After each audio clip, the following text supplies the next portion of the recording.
नमस्कार दोस्तों, हमारी आज की कहानी का नाम है साड़ियाँ। ये लो, इस पर बैठो। साड़ी गंदी हो जाएगी। पता नहीं इतनी भीड़ में कहाँ से दरी ढूंढ कर ले आई सासू माँ, और सब मुझे ही देख रहे थे। इतनी सेवा!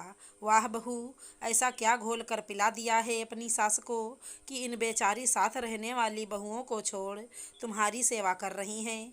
हमारी जीजी मामी जी बोली।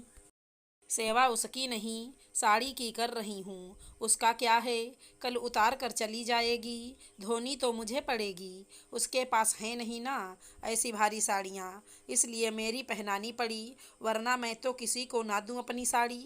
ऐसे दया की दृष्टि से देख कर बोली सासू माँ कि मन किया वहीं जमीन में उतर जाऊँ। मैं वंदना, एक निम्न मध्यम वर्गीय पिता की संतान।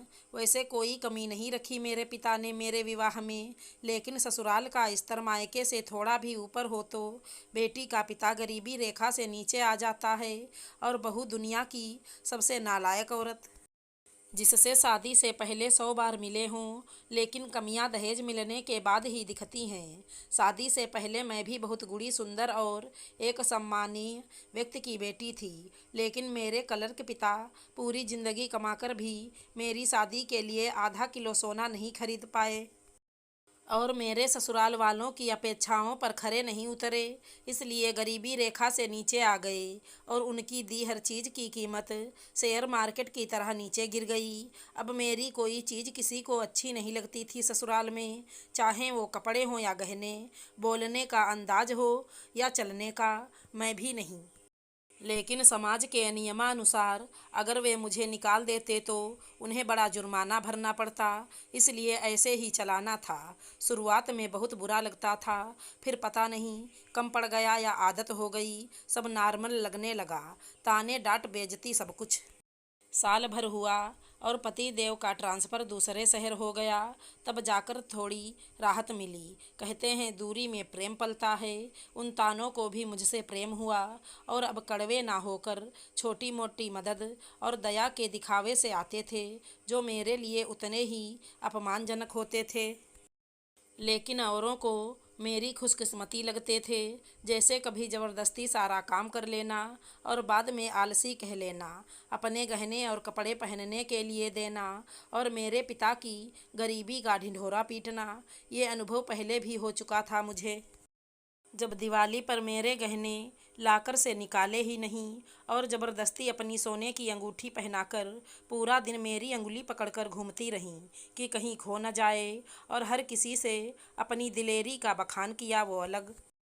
उस दिन के बाद सोच ही लिया था कि कितनी भी ज़बरदस्ती या मनुहार करें, उनकी कोई चीज़ नहीं लूँगी। यह ज्ञान बेचारी जेठानी जी भी बहुत बार दे चुकी थी मुझे, लेकिन जिसकी किस्मत ही खराब हो उसका क्या। आज भी ऐसा ही हुआ। सासू माँ के मायके में कार्यक्रम था। हम 2 दिन पहले ही आ गए थे, और आते ही फैसला सुना चुकी थी माँ जी कि वंदना बहू मेरी गुलाबी साड़ी पहनेगी। बिल्कुल मन नहीं था, इसलिए साफ मना कर दिया। ज़्यादा कहने पर मैचिंग ब्लाउज नहीं होने का बहाना किया। अपनी 4-5 साड़ियाँ पति देव को पहन पहन कर भी दिखाई।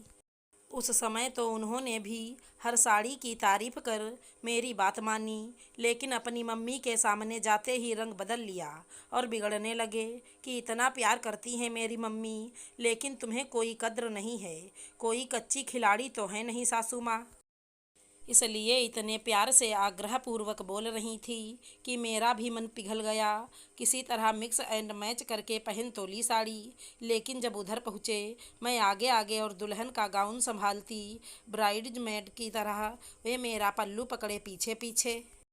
सच्ची इतनी शर्म कभी नहीं आई। वो तो अच्छा हुआ पति देव ने ऐसा करते देख डांट दिया, लेकिन उन्होंने भी तब छोड़ा जब मेरा फैशनेबल सिंगल पल्लू सिकुड़ कर पिन अप हो गया। सेफ्टी पिन नहीं लगाई, काले रंग की पेपर बाइंडिंग पिन रखती हैं वे अपनी पर्स में। जैसे तैसे यह चैप्टर पूरा हुआ, और सोचा था अब ठीक है, तो अब दरी लेकर आ गईं और सभी मासियों मामियों के बीच बैठी शुरू हो गईं समधी पुराण लेकर। क्या करें, अब अपने घर की इज्जत तो खुद ही रखनी पड़ेगी। उनका क्या है, किसी तरह विदा कर दी बेटी, लेकिन हमें तो ध्यान रखना पड़ता है।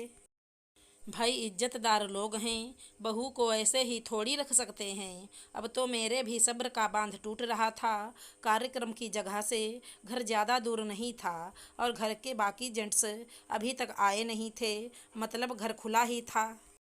आप लोग अभी यहीं बैठेंगे ना? मैं अभी घर जाकर आती हूँ। मैंने जाने की तैयारी दिखाई। क्यों, क्या हो गया? अभी तो आए हैं हम लोग, अब क्या भूल गई?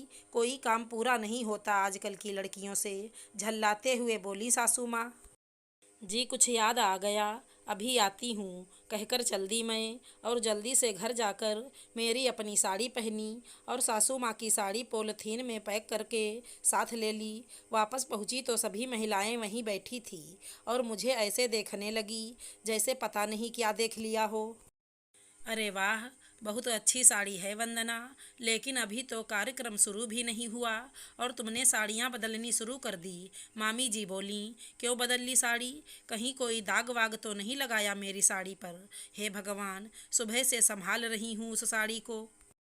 तुमने दी थी वही साड़ी है बड़ी भाभी, कितनी महंगी और सुंदर साड़ी है। कभी देखी हो तो कीमत पता होगी ना महंगी चीज़ों की। अब बताओगी भी, क्या किया तुमने मेरी साड़ी के साथ? लापरवाह, जगह और ज़रूरत देखे बगैर ही चिल्लाने लगी सासू माँ। आज तो मुझे भी अच्छा लग रहा था उनका बोलना। मेरे पास जवाब जो था, सब महिलाएं दया और हिकारत की मिली जुली नज़र से मुझे ही देख रही थी कि मैं क्या कहूँगी या मैंने क्या किया होगा। क्या करती? हाथ में पॉलीथीन थी, उसमें पैक की हुई साड़ी पकड़ा दी और बोल दिया कि साड़ी को कुछ नहीं हुआ है। ये लीजिए आपकी साड़ी, मुझे नहीं पहननी। मेरी वजह से आप परेशान हो रही हैं। साड़ी के चक्कर में कार्यक्रम का मज़ा भी नहीं ले पा रही हैं। विनम्रतापूर्वक कह दिया मैंने। ऐसी ही चिंता थी तो कहना था अपने पापा से, हमारे स्टैंडर्ड का ध्यान रखते।